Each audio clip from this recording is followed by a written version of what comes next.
Hi everyone, and today in the studio we have the new doctor in town. This is Dr. Roxanne St-Pierre-Alain with Mademoiselle Amanda Durocher-Champagne. So hello ladies. Hello. Hi. Hello, how are you? Good, you, and you? I'm good, thank Good, you. thank you. Good. I don't see you often. No, I'm always hiding at work in my little office. You are.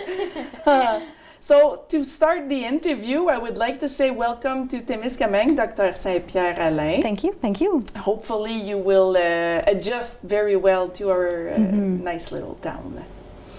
So I have a few questions prepared for you, and I know you also have a few words to say. Yeah. So shall we start? So why did you choose to be a doctor? I really wanted to help the community and to be able to give health services to everyone who needs it, which is basically anyone in a community. So it really was a way for me to give back what I received when I was younger, and being in the science field is always very interesting and very challenging at the same time. So it's very nice to be able to do both, help and still be a bit of a scientist. Have you been influenced by a parent who's been? No. Okay. Actually, no one in my family is in healthcare. I have an aunt that is a pharmacist. That's about it. But it was really the need to help people.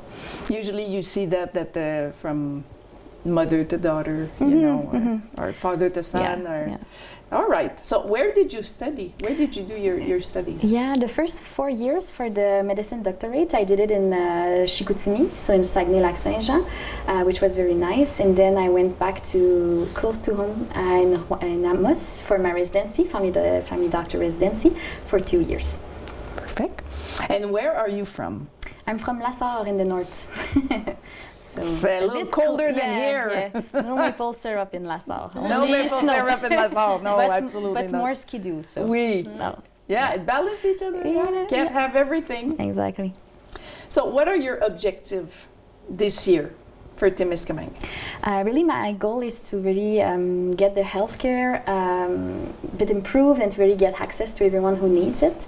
We'll go slowly. We already made some few improvements here and there, but getting to have a strong team, having some resilience through the team to prevent burnouts, make sure we have a good team spirit within the hospital, in the GMF, but also in the long-term, short-term, and emergency rooms. I'm a bit of everywhere. So really the goal is to get us a strong team when we are still able to do so. Perfect. So what do you like to do to contribute to the wellness of your patients other than seeing them in your office?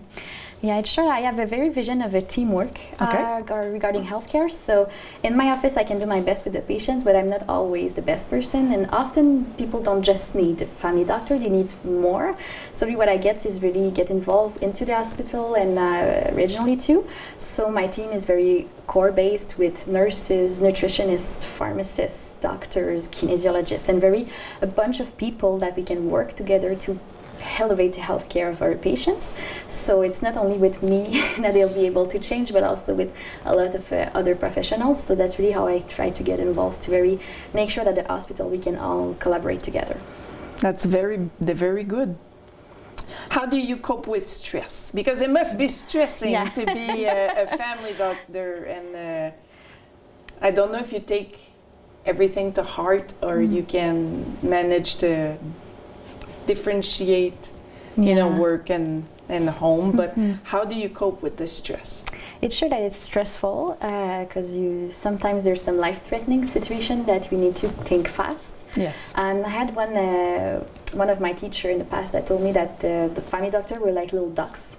So we are calm on the outside above the water, but when we go down there, it's paddling very hard. Yes, which you don't see. Exactly. So really the goal is to stay calm on the outside, but having all of those thinking processes going on in your head while we make some decision.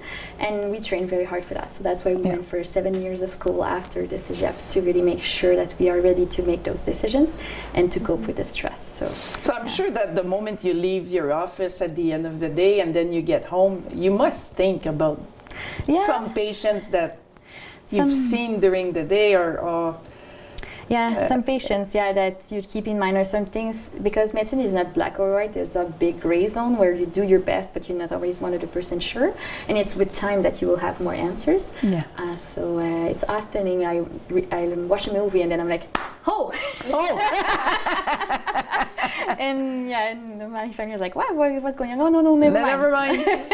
I just figured out something else. So yeah, it's always keeping, but it's very important to keep a balance and to prevent burnout and to make sure that we're resilient to try to keep things at work.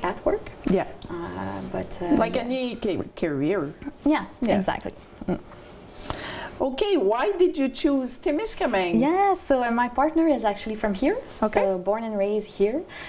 So we tried to go a bit in Nassau with me in the beginning, but we really prefer to come here afterwards. Lakes are better, fishing is better, but the community is very best too. People are holding each other up, and that's not everywhere that you can see that. And you must see this with the whole Ryan situation right now. Not that I want to talk about this subject, but no, this is a great example for sticking together, right? Exactly. So we do see that the community stance is very strong here, and that's what we really like. And we are outdoor people, so there you go. We like the outdoor setup. I shall see you on the lake then. No, I won't show you my spots. I'm not showing yours either. I'm not showing you mine either. But if we cross each other, it's all good. Sure. All right, so my last question is which experience, comment on dit marqué à date? Which experience like marked you? Marked you, yeah. That made an impact? Made an impact, yes. Thank you, Amanda. No problem. There was a bunch, but what mostly marked me when I arrived here is the first time I met with the team. People here, they know about each other. They really know about the patients. They don't talk to them about, oh, Mr. this or that. They call them by their surname. Yeah. And just knowing everything that happened for that person in the last 10 years. Oh, but 10 years ago we tried that and didn't work. And so there's really a sense that everyone in the team really wants the best for the community. They are part of the community, so they know it's important to be a team.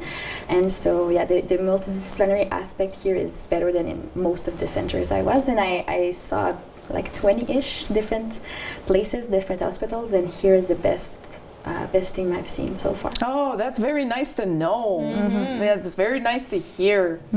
I personally feel comfortable going in the hospital. You know, the nurses, the nurse practitioners, the secretaries, and the doctors. I feel I know them too, like they know me. You know, I guess that's the magic of a small town. Yeah, exactly. So that was all my questions for you, Dr. St-Pierre-Alain, and I believe you had things to add. Yes, I will let Amanda speak about that. So again, my name is Amanda Dre-St-Pierre-Alain, and I am the Office Administrative for the GMF Family Medical Group, and just want to explain some services today for the general public to be aware of. Like per se how to register for a family doctor. We get the questions almost daily at this point, which is great. I love giving out all the information to the town. So basically it's called, you would register sur le guichet d'accès à un médecin de famille, and there are eligibility criterias for this. So you must have a valid health card. You must not already have a family doctor. You must live at the address indicated and on your file at the Régie de l'Assurance Maladie du Québec. You must be 14 years of age or older. And if you aren't, a parent or anyone close to you can do the registration for you. And also you must live in Quebec with a valid postal code as listed with Canada Post. And how does it work once you're on the waiting list? You're going to have to fill out a questionnaire about your medical health. If you have anything that needs to be prioritized with your health, you'll be able to fill out that questionnaire and state your needs. Now, once you're on the list, the way it works is your request will be evaluated and prioritized based on your health.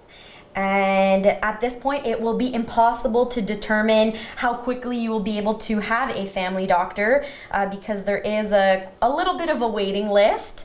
But nothing to be alarmed with that, because we do have another service that if you cannot be seen by a family doctor quick enough, we have another program.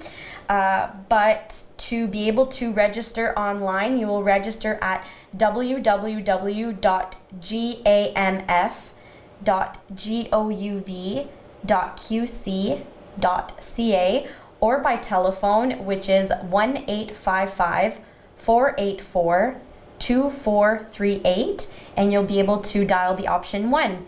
Now, like I said, for patients that would like to be seen, we do offer on a weekly basis about 5 to 10 spots for patients that don't have a family doctor with a valid Quebec card. It's called GAP, so the Primary Care Access Point. It's a service for you to go online and you'll be able to make an appointment with a doctor or nurse practitioner here to be able to get services. So with the pharmacy, if you need any kind of referral, yeah, basically a very nice program that unfortunately we see those appointments not filled. And yeah, so we'd really like to get the word out on that. And to register there, you can do it online or by phone. gap.soinsuv.qc.ca, or by telephone, which would just be dialing the hotline 811 option 3. And you'd be able to obtain an appointment with a doctor or nurse. And also, if anyone does have further questions, I'm more than happy to have you call me at the hospital. So 819-627-3385, extension 1210, and I'll be happy to answer any questions. Perfect. Yeah. Thank you so much, Amanda. Thank you. Thank you. And thank you to you too, Dr. Roxanne St-Pierre-Alain, and great success to you in our community. Thanks a lot.